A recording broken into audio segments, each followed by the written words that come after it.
Shlomo all, I'm so happy tonight to have a little conversation or broadcast with my friend Professor Mike Wingert. He's from the USA and he is the Dean of Agora University. And I always would like to reach people and tell them something about the priest. I would like before to have episodes like to know more your priest. And today we'll have just like a simple conversation with our beloved Mike. And this is one of the things I want, why I'm mentioning this, because the priest has friends, right? And Mike, one of my friends, a lovely one. I really love him, love his way of spirituality, the way he thinks. And I wish you as well today, you know, one of my friends. Shlomo, doctor, how are you? Shaino Abuna Barachmor. Great to see you. I just shaved my beard, and you know, it looked kind of like yours actually. It was a bit taller than mine. Well, it was a little bit longer. And the thing is, I thought the weather was changing. You know, now we're at the end of February, and I thought it was going to be warmer. But then this cold front came, you know, and it's in the 30s now, and it's like ice is attaching to my face. So I wish I saved the beard for a couple more days. Maybe it's because I opened the screen from here in Canada. I'm sure you let all the cold air come in. I felt a draft.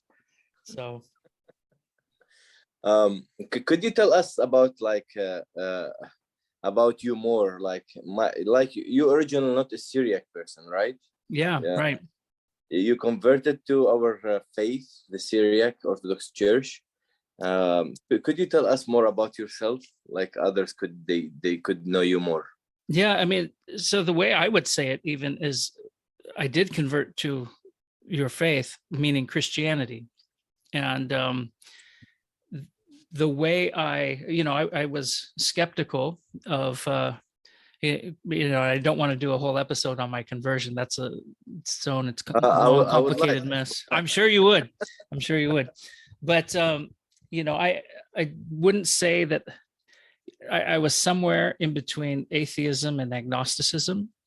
And I think that the distinction, you know, different people would label it under one category or the other. I think, to be fair, I may have had a moment of atheism and I was more agnostically minded. But I, you know, after I learned a lot about Christianity, I didn't learn about what would you say, the common, or maybe the mainstream, that's the word I'm looking for, mainstream images of Christianity in the West, which is basically like different types of Protestantism and Catholicism. But I discovered the Eastern Church, or I discovered things like Coptic and Syriac as languages before, and I didn't know what those words meant, right? You're someone who grows up in North America and you're not affiliated with these communities, and you've got these weird words like what does this mean? That's beautiful actually, that like you can view others like even you are different than them, but you could see them. But do you know, like what linked you with that faith? Like where did that faith reach you? Really, yeah, it was a number of things. I think it was in particular the way that the ancient Christians perceived reality and how they talked about. So for those of your listeners who might not be aware, like a lot of the early church was spent dialoguing with people who weren't Christians. And so the writings that are passed down, you know, even the most ancient ones, they're not simply internal documents. By internal document, I mean like Abuna, if you're writing to your congregation, you're already in a church and you are writing to church people. Like St. Paul, he's writing to church community members. Yeah. But then other fathers of the church, they're writing to atheists, they're writing to Jews, they're writing to different, you know, even against, you know, Manichaeans or, you know, other types of people. And so what that did was it required them to meet those people on their own terms, right? Mm. If you're going to talk to anybody, if you're going to dialogue with somebody, it does you no good to push your way, but instead to know how the other person perceives the world, how they perceive reality. And in so doing, you can use language as your common ground. And so what we find in the writings of the early church is a lot of encounters with philosophically minded people. And so, like a lot of the basic Christian stuff probably wasn't written down. It was people relating to one another. Like, everyone's got a nice Christian grandma that loves them and stuff. And, you're probably not writing letters to grandma about Jesus and things, but you're experiencing Christianity. So Christianity's on the ground, it's growing, it's flourishing. But what we have that is left over in the patristic collection, patristic just means of the fathers, and so it reflects the writings of the ancient church. A lot of that stuff is geared toward people who are, they're really high level thinkers. And that type of discourse, that type of conversation, it appealed to me because mainstream Christianity, and, to be fair, maybe it was the presentation of mainstream Christianity and not what mainstream Protestantism or Catholicism is, but how it's imaged in media, among our peers. It seemed very not just unsophisticated, but oftentimes ignorant, and I think the fathers, the early church, the most ancient church, the church in time and region, geography, closest to the ministry of Jesus, was something far more appealing to me because it spoke sense, and the same conversations that the fathers would use in that context to develop their own theological language. I think it's needed for people who who aren't necessarily raised in the church. I wasn't raised in the church. My parents, they gave me good values. You could argue that they were Christian values growing up. So they kind of laid a foundation in a way.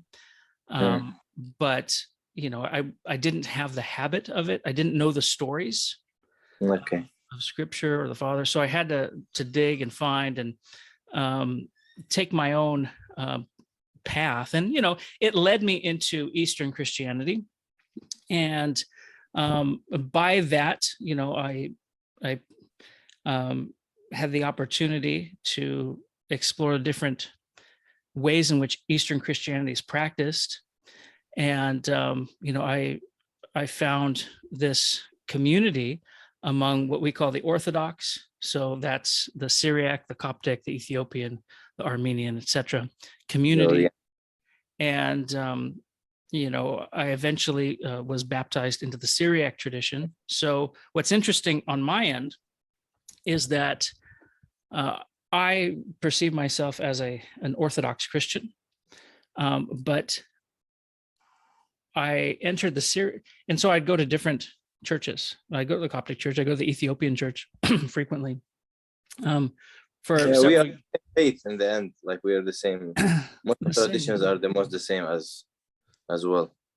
And being more rooted in the Syriac, I was baptized in the Syriac church, and being more rooted in the Syriac tradition, it wasn't long before my spirituality was more defined by the Syriac expressions of the faith. Because yes, like you said, the Ethiopian, the Copts, the Armenians, we're all a family, we're all the same faith, but there's different local flavors, right? And those flavors, the things that make us different don't separate us.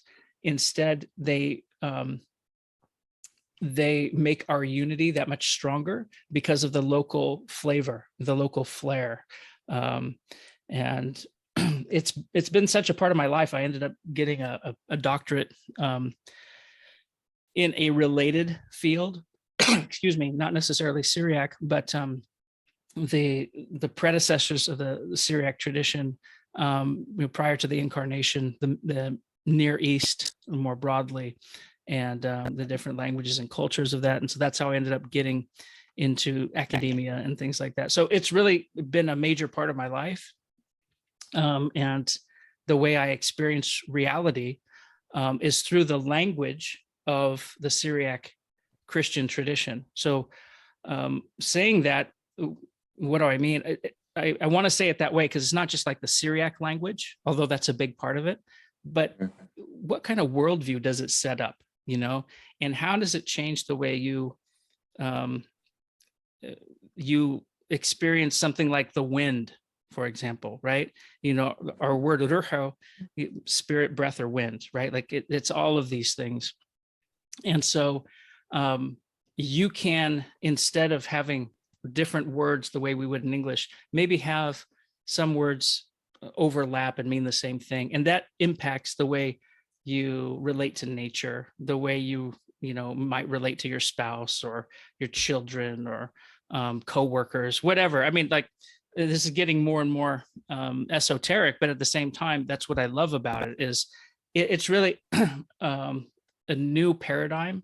And it's not new, it's it's an ancient paradigm for life, and that's the gist of that. I mean, the rest of this, I have to put out in book format or something, or do a series, for specifics, but we'll keep it at that for our basic conversation tonight. Yeah, I actually, thank you, Mike. But my beloved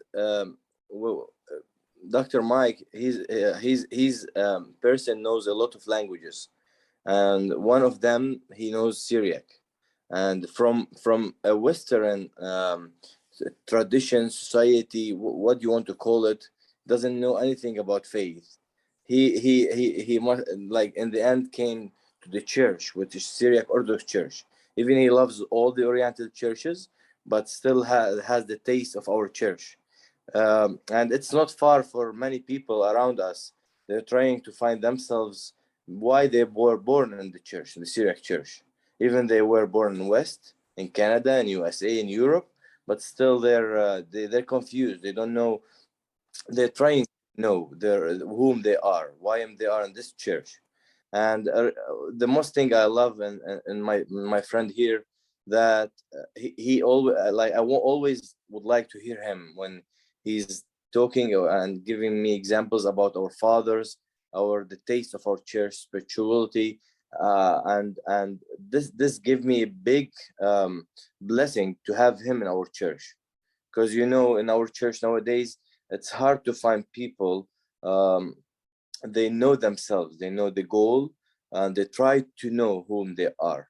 And this is a big experience, Mike, like you went with, like, to go from a Western mind to an Eastern church, and the fathers played a lot with this and in your life, I think.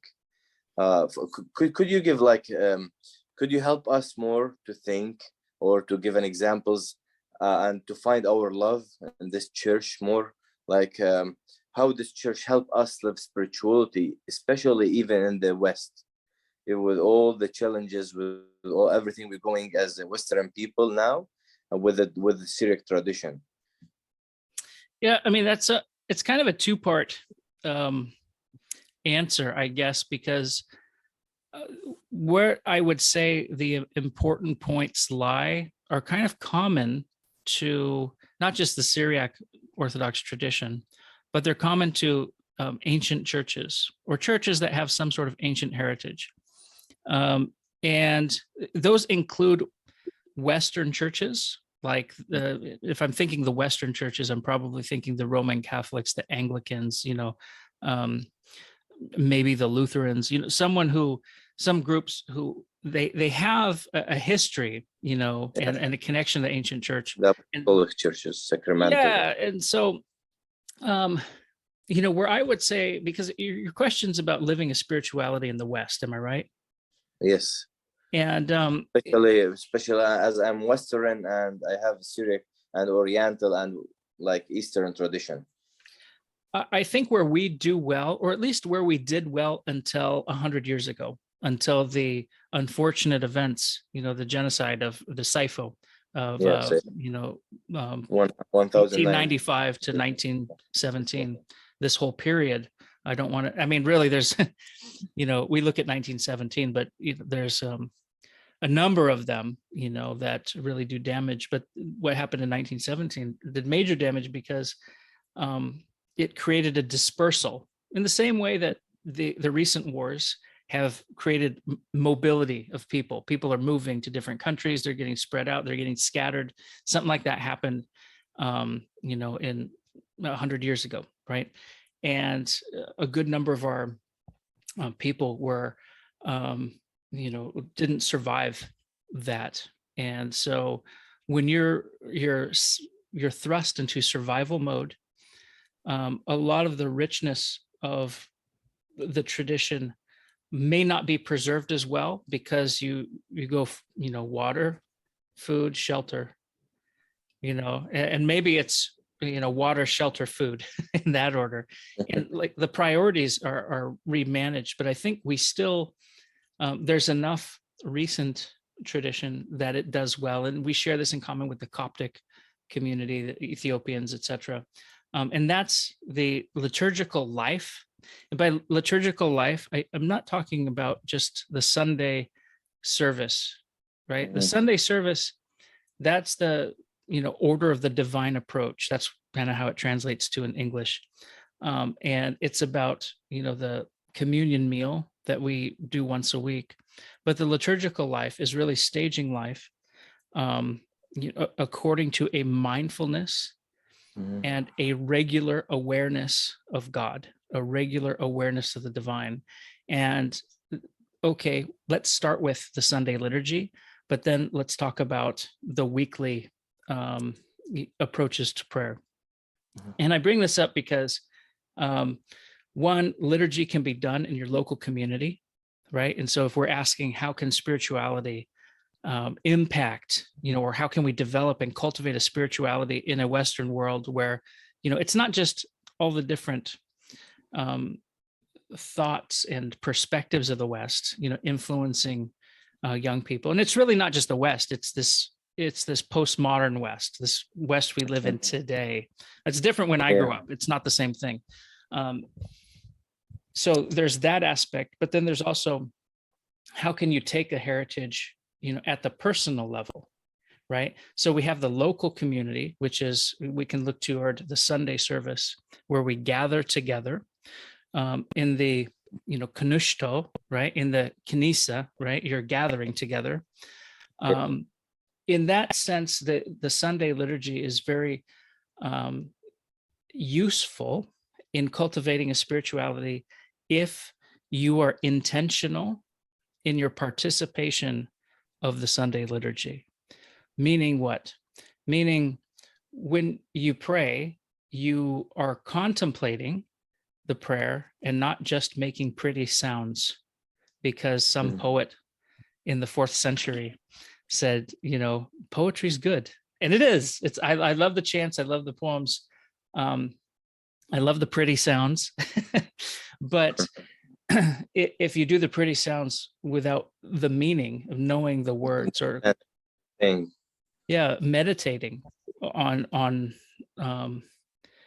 the service, and really utilizing that opportunity to involve all of your senses, right?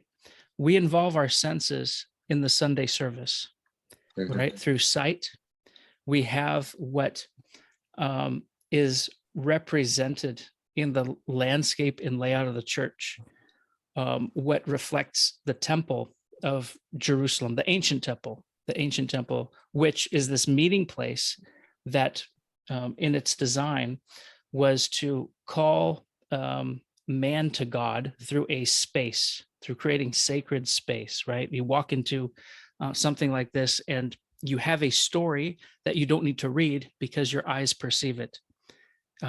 Everything in the church landscape teaches you something. The curtains, when they open and close, have a meaning. What's behind the curtains, the way the priest walks, how he turns to you, everything is telling you a story. The vestments that a priest wears, all of these, the clothing the deacons wear, the way they fashion and wrap the uroro on them, it's part of that process of telling you a story that you don't need to read with your eyes or hear with your ears, right? You're not, when I say read with your eyes, I mean in the sense of reading text, but you see it. The surface. And so with that, if you're actively engaged in terms of your senses, hearing the chants, speaking the chants, tasting the korbono, touching your neighbor, right? And giving shlomo to people, you smell the incense. Every aspect of it is to engage the human in total in prayer, right? Smelling incense can be perceived as prayer, for example, right? And this is a way of centering us and focusing us on a meeting place with the divine.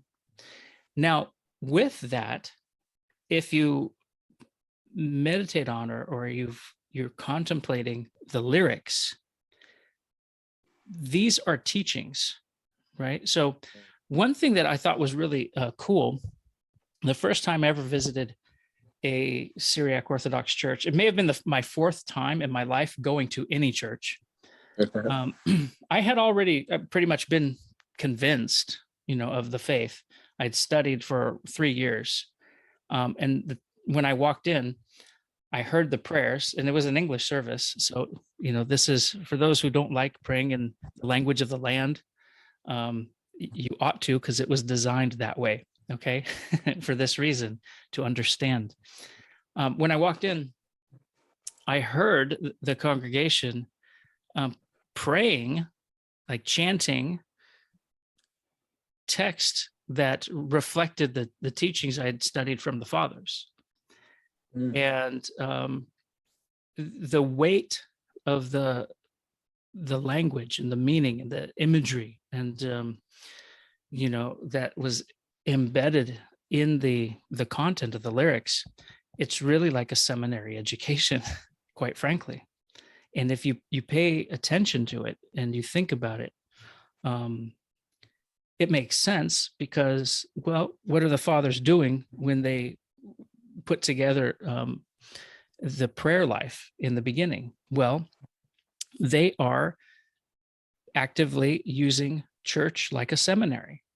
In other words, seminary is not a place where you go to learn about God. It's for priestly training. It's for, the other side, the back end of things. Where you go to learn about God is church. Where you go to learn about faith is church. And you get like this richness through prayer, because most people worked their whole lives. And so they don't have the luxury to purchase texts for a library, when in the old days we wrote on sheepskin, right? And if we're lucky, like, do you have enough sheep, and can you treat it to make skin, to make paper, to get ink, to write? Like, it's not like today where you can buy books or download an app. In the old days, access to text was challenging and expensive. And so we taught it, through living it, right? And not just in words, but in ritual action. So the point I'm trying to drive home is attending this Sunday service as a community with your people is transformative if you're intentional about it. And I've been to church, and I know that sometimes people go, or they're forced to go, by their parents or whomever, and they don't know what's going on, and they're kind of like, okay, is it done yet? Or like, there's other times where there's folks, a lot of people to greet you outside because they're not inside praying. Sorry to say, but it happens. And it's the reality.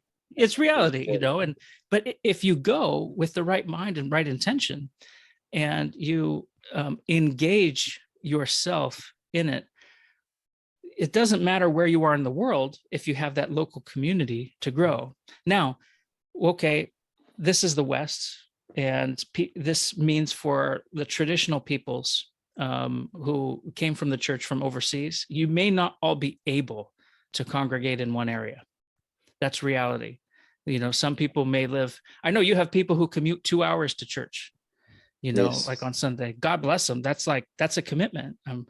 I think a lot of people wouldn't do that, and I might be one of those people. I might be guilty of that. That's a long drive, and so what if you live 4 hours away? What if you live 6 hours away? What if you're like the only Suryani wherever you are? How do you do it if you don't have that opportunity to experience that? The other way that the tradition of the church is, and again, like liturgy, that can apply to Coptic or Byzantine or Roman Catholic, or like everyone with an apostolic heritage does some kind of liturgical service. Additionally, we pray 7 times a day, right? And it's common among all the historical churches, but I think within the, our communion of churches, it's more stable in its action. Some places may condense it to 3 times, others to 2 times. And that's a common occurrence, but there's 7 that were designed. And the 7 daily prayers actually go back to scripture, and the Psalms, where David says in the Psalms, 7 times I will praise you, or 7 times a day I will praise you, O Lord, something like this. And so in these prayers, which in our tradition are different every day, there's some things we repeat, like the Lord's Prayer, whatever, certain Psalms we repeat. But generally you mean the book of Shema, right? Yeah, I mean the Shema, the basic prayer. Yeah, exactly. Common prayer. It's different every day. And the hours, what they do is they create a pattern for you, right? Let me ask you, Abuna, how does your breath smell? Right? Now, well, it should smell good, right? I brush my teeth twice a day, at least. Some of us more disciplined folks out there, maybe we do it after every meal, right? Why do we do this? He who does not brush his teeth tends to have stinky breath, and so he who does it more frequently may have very nicely smelling breath. In the same way that if you create routine, if you jog every day, if you study every day, if you do things like this to condition yourself, and it's all about conditioning, right?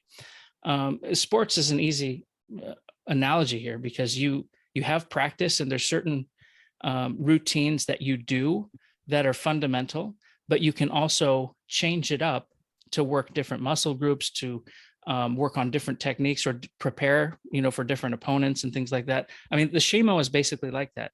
There are certain things that are the same that set a basic standard, and then it's different for every hour and every day, because you need to be holistic in your training, in your spirituality, right? And so by doing it staggered throughout the day, even if someone were to start and they want to, grow their spirituality, they could just start by saying the Lord's Prayer 7 times a day, Shema Boabro Ruhayo Kadisho Hadalo Shariro Amin Abunda Bishmayo, and then etc. Right? Yeah. Just start that way. And pay attention to, how do you change?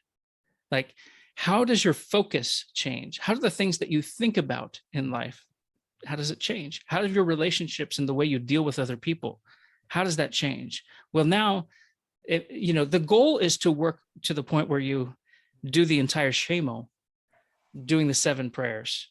I know that when I'm successful at doing that, because quite honestly, I don't always do the 7 prayers a day, but when I have been in periods where I do that, I'm fit. I feel spiritually fit. I feel stable. I feel at peace. I feel happy, and it's just the same way that, your body feels good when you jog, when you do cardio, when you have a routine, you train. It's a type of spiritual training that no matter where you are, and again, because we're in the West, we're not in places where there is community. From the old country, maybe everyone on your street is the same religion, everyone in your neighborhood. That's a blessing we don't always have here. And so, 20 minutes is probably the normal drive that a bishop wants to, like, okay, if people are in this area, 20-minute radius, maybe a church is best placed somewhere around here, like it makes sense. You just have to manage commute and things like that. And it's tough. It's tough being in a place where community is more distant. So I think if I were to advise anybody about growing their spirituality, and I'm not trying to sound cliche here, but prayer is the way to go. And it's prayer through these mechanisms, through liturgy, through the hours. And if you pray on your own outside of that, that's fantastic. I'm not saying choose this over that, but I'm saying this is a way that our tradition helps strengthen that. And then the second part of your question. So that was, answering question 1A through 1G. Yeah. 2A. Before you move to the second point, that there is an apps for the languages, like Shimo, the prayer book. There's apps that translating everything in English and in Arabic as well. Oh, fantastic. I'll post links. That's it. If you don't have access to Shimo, I mean, to understand what you're praying in Syriac. If you want to move one step by step. No, that's a good point, because we may not always be accessible. I remember when I was baptized into Christianity, we didn't even have PowerPoints. You're right. So I was. What year was it? 2000. I mean, PowerPoint existed. They had an early version of MS Office back then, but say again? It was hard to have it and everywhere in every place. Yeah, exactly. Now they don't even use the projector. They just buy a big screen TV from Costco, and get your Costco membership, and then high tech spirituality. Exactly. It's a new part of the church's liturgical design. The prayer of the blessing of the TVs. We didn't put it yet. Give it 100 years, right? They will be blessed by themselves. Well, in 100 years, we're going to argue with each other about, not having a TV or having a TV. And if people don't have a TV, we're going to yell at them and say, you're a heretic. You're not. Do you know, there is something in our church, I always think about it, that we're blessed for it, that the community, where it goes, like it fits in its place. Like, we need TVs. We don't need to have a decision to have those TVs for the good for people. We just bring them, upload them, and then we use them. And this is something like easy busy to use it in the spiritual life, not to be complicated. Yeah, I mean, that's a good point, and maybe that helps transition back to the second part, because we didn't print books. We didn't have chairs, right? We call them pews. We didn't have these benches where everyone sat with a little pocket back to put your printed books. That's a new thing in church history, right? Like, people memorized it. You went in and you memorized these things. And so even books, a book of the service book is a technological innovation for us to use, just the same way we evolved into PowerPoint, and then PowerPoint through projector, PowerPoint through TV, and things like that. And so, finding good resources to know what you're praying is probably a question a lot of people have, because if they went to a long established church, but maybe it's been slow to grow and evolve, they may not have a whole lot of printed material, let alone a PowerPoint or someone to run the PowerPoint correctly. The other is, you have to have someone who knows both languages, right? Because, sometimes you're like, we're on the next verse. Can you hit the button? So anyway, I think, thank God we live in an era where there are a lot of resources, and maybe, Abuna, you can collect them put them on your page so people can access them. Or if anyone has questions, we could put a group of those texts together. I know the Patriarchate has a bunch of stuff online. Direct department. Yeah. And also we have, Doctor, on our website, Askabuna, we have there a place you can go and a link. You have all the books in Syriac, Arabic, English. What we got till now, we put links as well that links you to like the Syriac department or other places. Perfect. But for sure, if you can give us more, we'll add them there. No, I was asking for you to give me. I think you have more than us. I have the weird stuff. I don't have the essentials. I have got all the goofy things. But the second area is a little more sophisticated, and this is the one that people they'll guilt other people with, and that's the Syriac language, because, and I've heard it told different ways in the church community. I'll go on record and say, you don't need to know Syriac to be a good Christian. Mm-hmm. You don't. You need to know Jesus one way or another.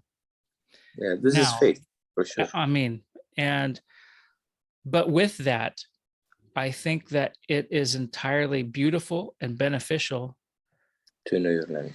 If you know the language, because languages, they're codes, right? And there's certain things that you can say in one language that are so much more meaningful than another language. Mm-hmm. Listen to music. The phrases, the meaning of the phrases, the words. You're right, absolutely right. I mean, some of them, I don't know. I don't know if they say this in Arabic, but in some dialects of modern Syriac, they'll refer to someone as, you were my liver, right? Kibdi. And the kibdi, right? Yeah.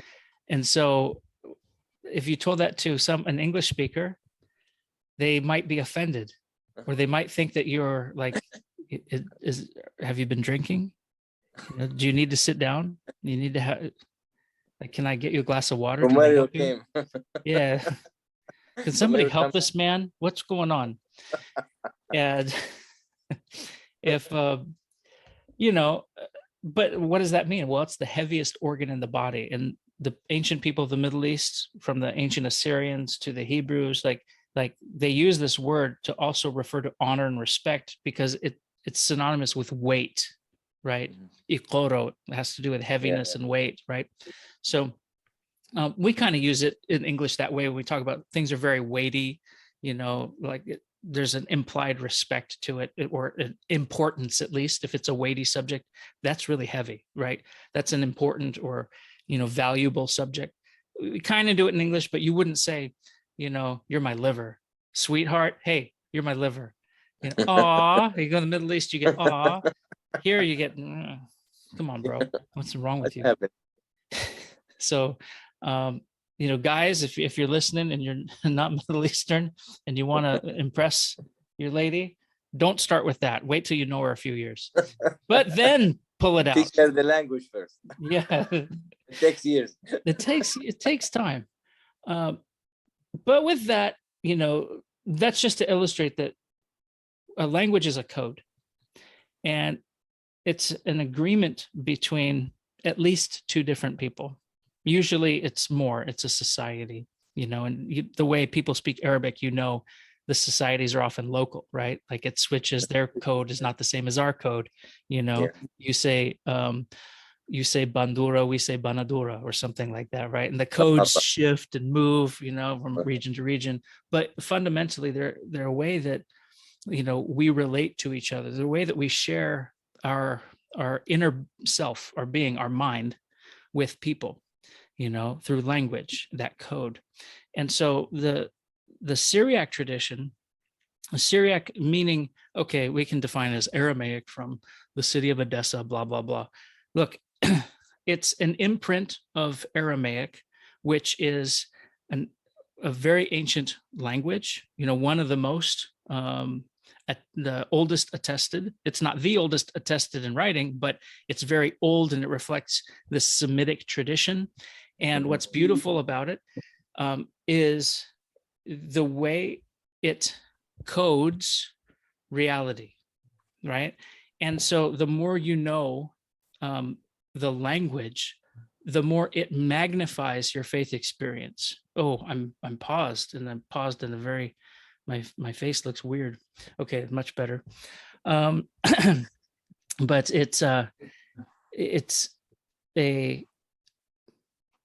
it's like putting a magnifying glass over something to see detail in it. And that improves things, especially a spirituality, because it makes your world God-minded, right? So that when you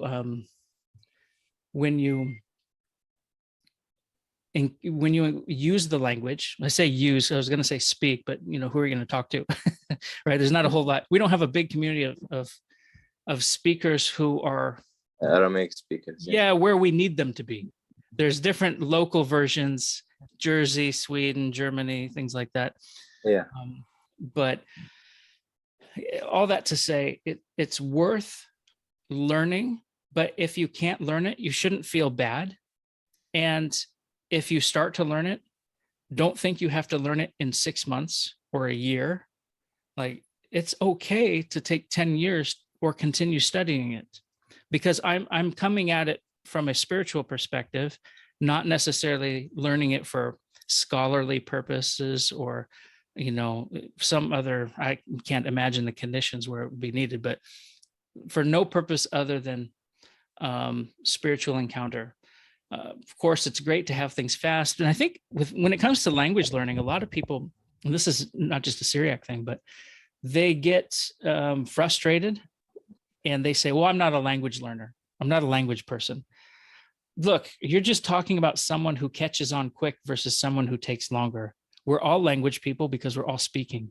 We're all reading and writing, thank God. That's a new thing too, last 100 years or so, mass literacy, right? You probably know people who can't read or write still.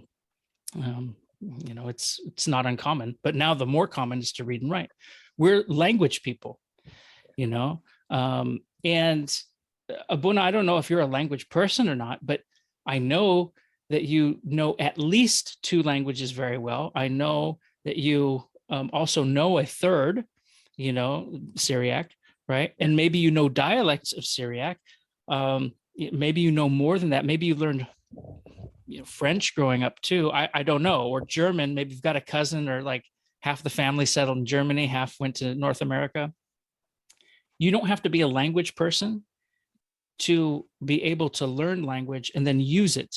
So one of the cool things for me about the community is everyone's a polyglot. Like, everybody speaks multiple languages, and it's not uncommon to find people who speak 5 or 6, let alone 2, right? There's a deacon. He lived down the street from me. We have a monk. He knows 14 languages. Oh, perfect. Only. Well, best.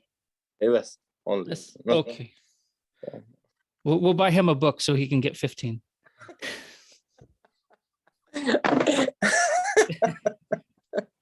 That's awesome. That's fantastic. In Jerusalem, we have another monk. He knows, I think, as I remember, 8 or 9. Okay, so the junior, right? Yeah. The junior man, he's the one who only knows 8. So talk to him later. Put him aside. Yeah. Look for number 14.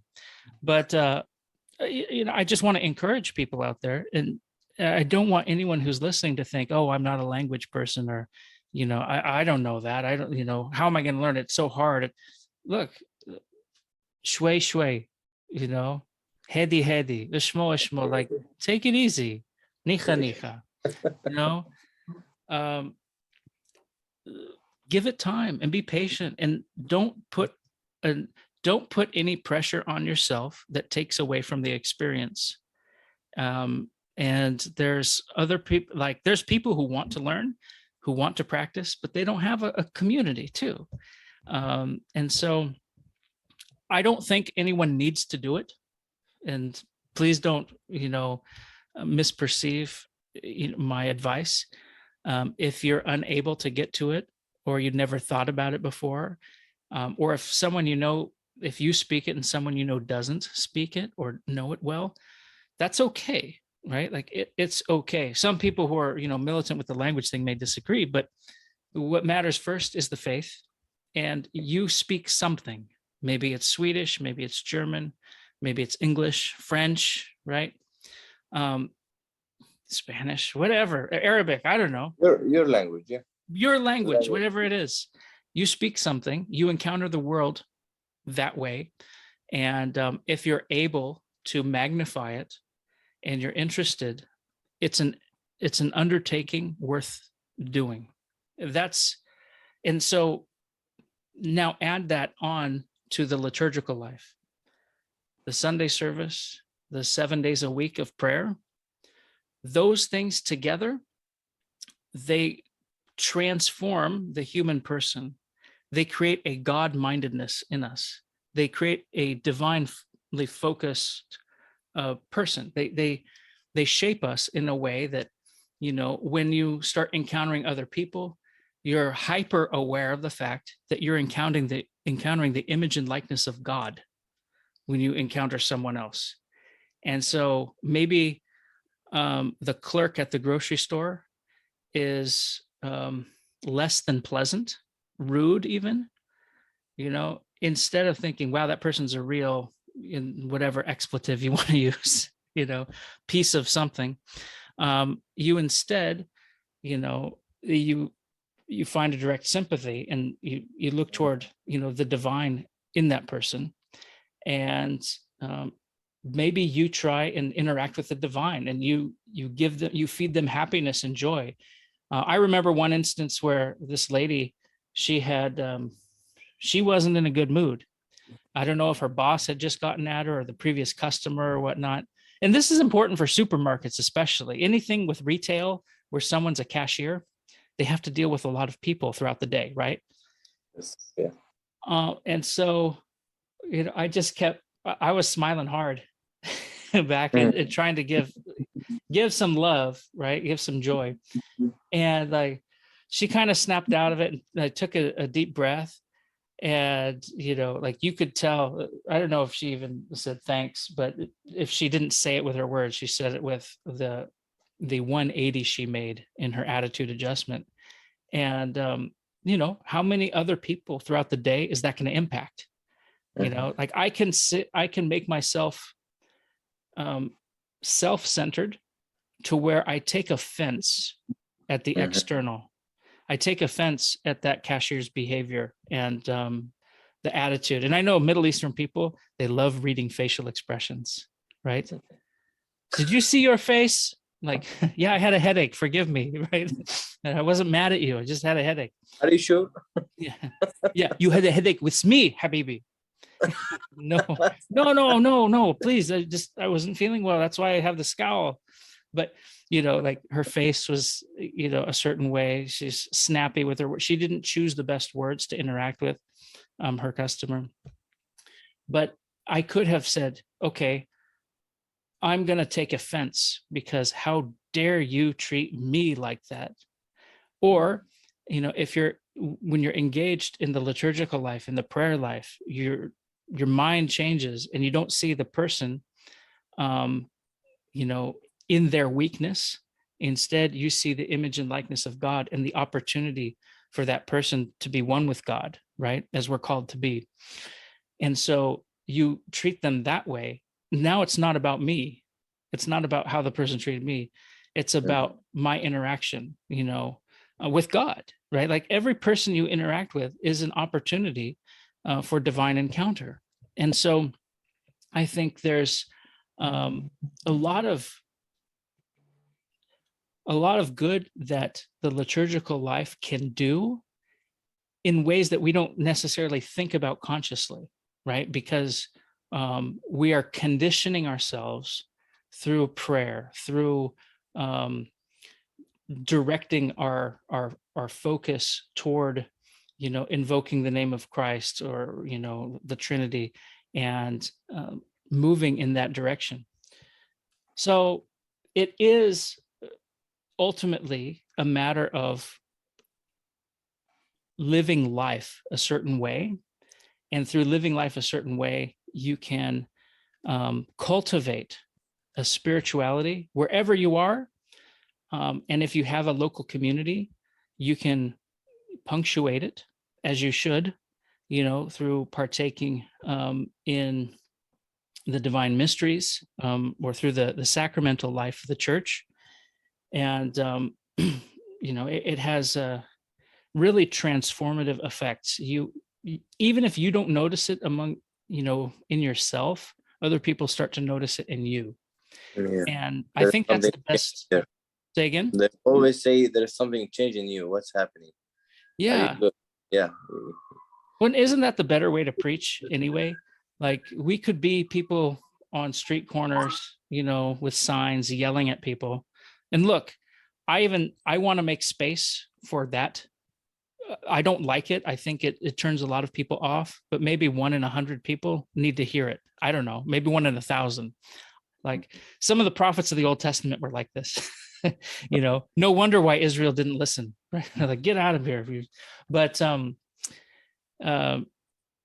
I think that the better way to preach is to be, because, in the end, it's all about getting to know one another, right? If we know God, now we have something, a paradigm, we have a mechanism or a model to get to know one another. So know God, know one another.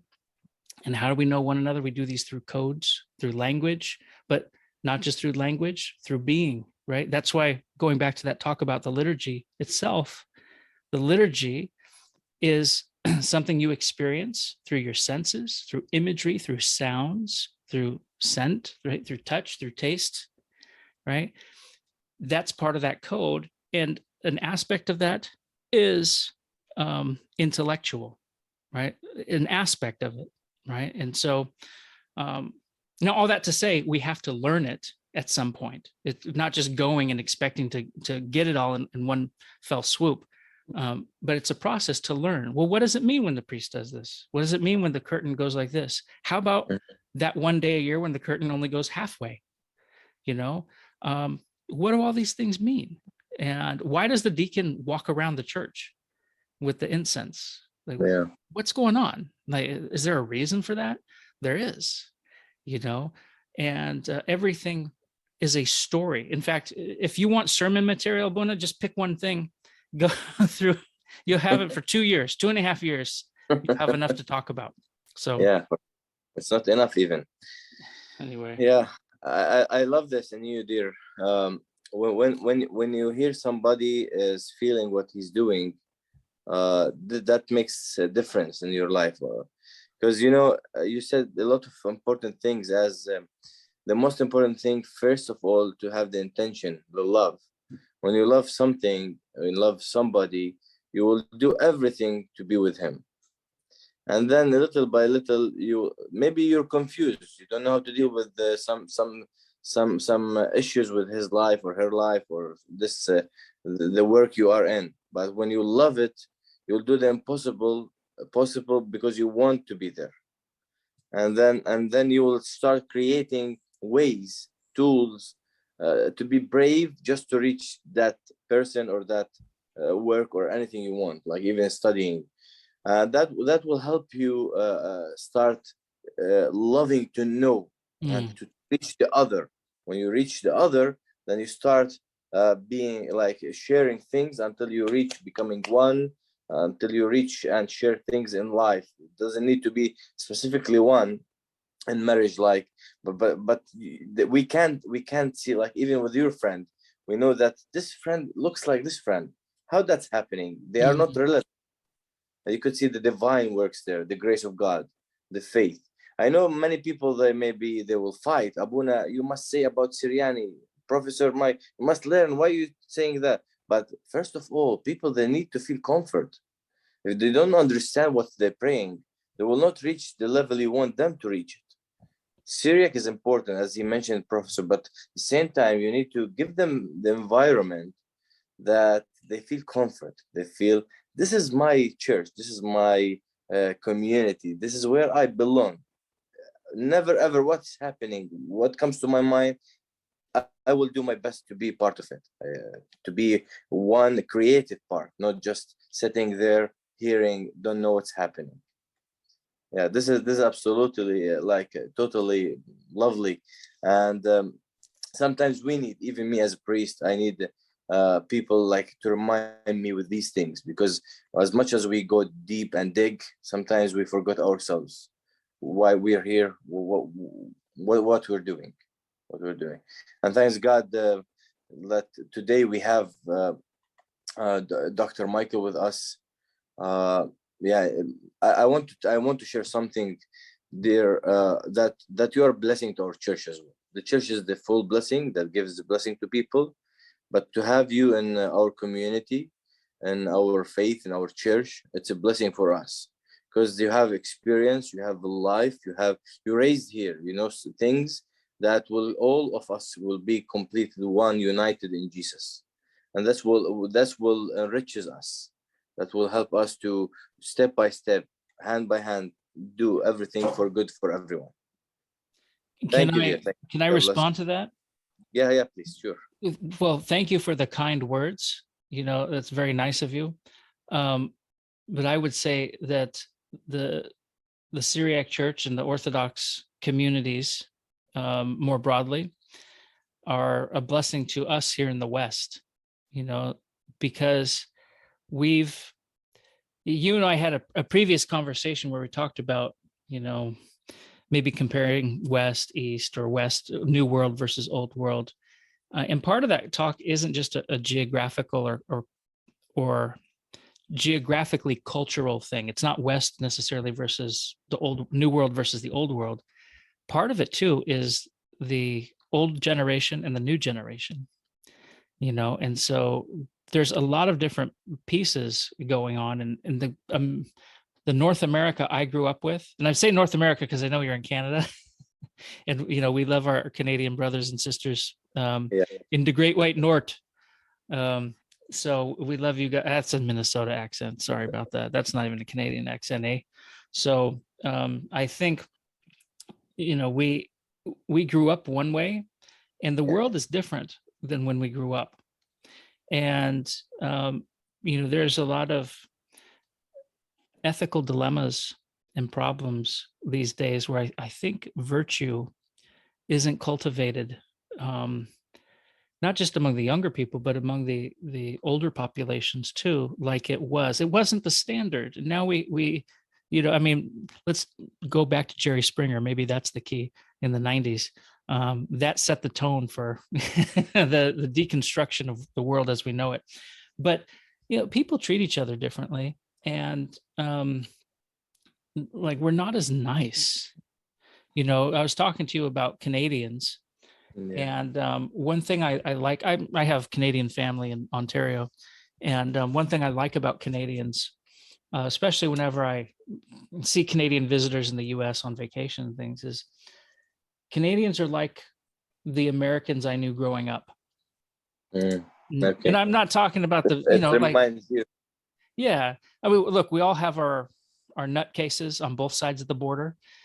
So yeah, there's exceptions to the rule, but I think, you go to most spots in Canada and maybe, I don't know, more traditional places in the US, and people are happy to be your neighbor.